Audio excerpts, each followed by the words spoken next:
My name is Matt Powell. I'm a commercial banker with Bank of America. So I graduated from University of North Carolina at Wilmington in 2010 with an undergrad. I double majored in finance and economics. Upon graduation, I began working for a small outfit in the local area. It's a wholesaler and distributor of any and all beach products. We would import from China and sell boogie boards, umbrellas, beach chairs up and down the East Coast to resort areas. After my role there, I decided I wanted to get into finance. I went into personal finance with a local firm. I worked there for about a year and a half. And then in 2015, I decided I wanted to go more into kind of corporate finance, business finance, which kind of led me into commercial banking, which led me to Bank of America. I started working for Bank of America in 2015 and got a promotion and started working as a commercial banker for Bank of America in 2016. And I've been I'm going into my 5th year in that role. An average day. So I work with a portfolio of different businesses throughout the Eastern Shore. I cover a rather large territory. My day involves talking to those business leaders, those CEOs, those CFOs, the business owners, helping them with both long-term and short-term strategies from a banking perspective and how I can help them achieve those goals, whether it's cash management or some type of lending facility. And then I'm also actively involved in the community in numerous ways. And my day involves a lot. Well, pre-COVID, it was a lot of travel.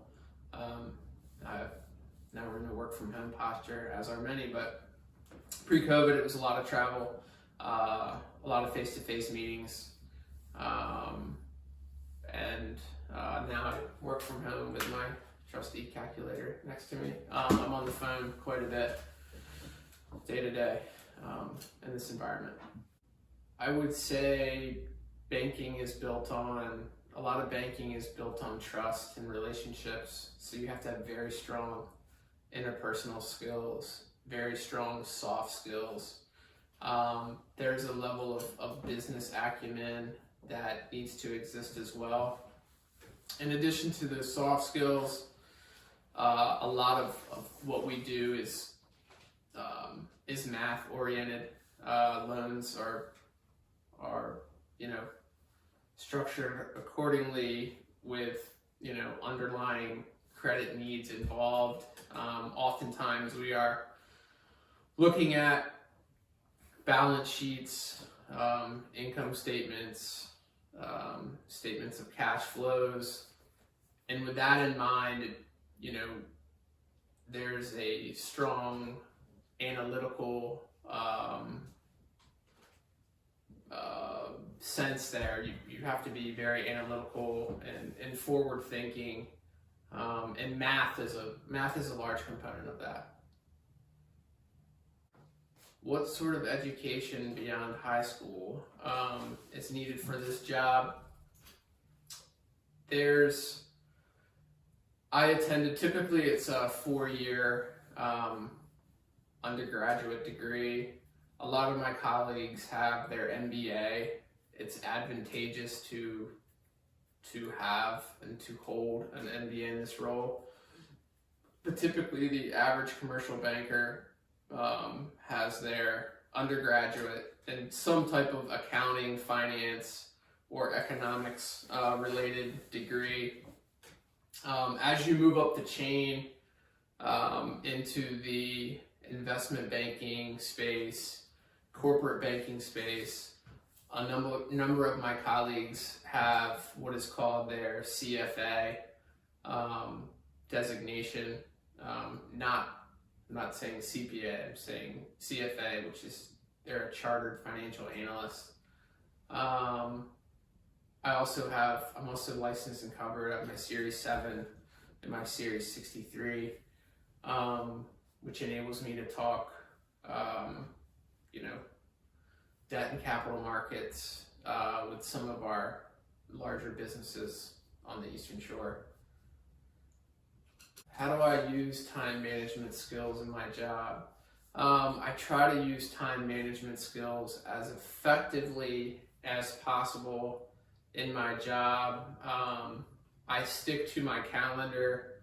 I guard and protect my calendar, and I try to, Mondays and Fridays, I try to save as administrative days.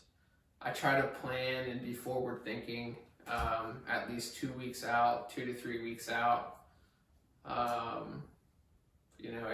Every week, month, they're all different. But I try to be cognizant of the fact that I need to be efficient and effective with my time. The coolest thing I have ever done at work. I don't know if it would be the coolest thing, but I would say that my job I would call it cool. My job is a very rewarding job. Where the capital that we deploy in the community, businesses that exist in the community, it affects everyone, right? We may put a line of credit in place that enables a business to grow and diversify their business model as such that they bring on a new product line, which allows them to hire more people in the community. They may be able to hire 10 or 15 more people. That to me is very cool and equally or more so rewarding to be a part of something like that. If I were to give advice to an 8th grader about choosing a career, I would say be open-minded, listen to, I would say it's important to have a mentor as a young person, maybe close to 8th grade or in high school. Listen to the folks at JA who are preparing these videos, reaching out to different members in the community in their job fields, but and really stay curious. There's a lot of opportunity in our area, and equally so, there's a lot of talent that's untapped, in this area to kind of marry with the opportunity and job growth here on the Eastern Shore. So if I was an 8th grader, stay curious, work hard in school, get good grades, and then when you graduate from college someday or a vocational school, what have you, come back to the Eastern Shore because we want you to stay here and work and be successful.